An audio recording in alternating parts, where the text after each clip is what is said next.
Author Isaac Fenter joining us now. Isaac, telling us about a book that you've written, Tribe of Eden Genesis. How are you doing today? Good, how are you doing? Good, thank you. Good to have you, and it's always good to have local talent, of course, in our area too. Tell me about this book that you've written.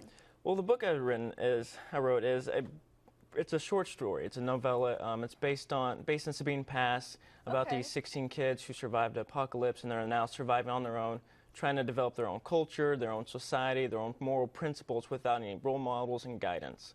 Okay. And so that's pretty much the basic outline of the story. Okay. Is this something that's geared towards maybe adults or kind of the adolescents? It's young adults and adults. There's some things in the book that won't be geared for children, for kids, but it's definitely for young adults. It's a good conversation topic for parents and kids to read alike, and they'll have conversations about what's happening and how would they react in these type of situations. There's a lot of events in the book that makes you think, makes you wonder, how would I react in this situation? How would I survive? How would I manage or do in this situation? A lot of big events that normal kids in everyday life would not go through. So it's just, I try to ground these kids in these books in reality, but based on situations are extraordinary, and so how would they survive, normal kids survive an extraordinary situation. Wow, really getting some, like you mentioned, there could be conversations for the parents and the adolescents, of course, getting their mind going. This is something you might never even think about. Right, I mean, how would you, if your parents and all the adults, all the role models you had, if they all died in a sudden event, how would you survive that situation? How would you go forward?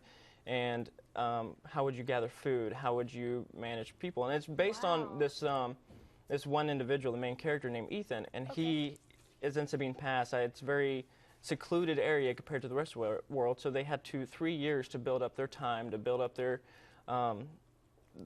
guidelines, their principles, and how would it affect with this other tribe coming in, and how would they interact. So Ethan has to parent these 15 other kids, and also makes you think, how would, in that situation, how would you parent these kids? Interesting. And tell us how we can get this book and how it's available. You can get the book on Amazon.com. You can go on Amazon.com, type in Tribe of Eden Genesis, and it'll pop up on the search page, and you should be able to find it right there. It's only $4.99. It's a short story, so you can be able to get it and read it over the weekend very quickly. Okay, great. Thank you, Isaac. So right now you can get that available right now. Just go ahead and search, and easy enough to be able to do that. Right. Thank you. We appreciate you sharing that with us. And if anything happens in the future, you can come on the show and share it with us again. Definitely. Thank you. We appreciate it.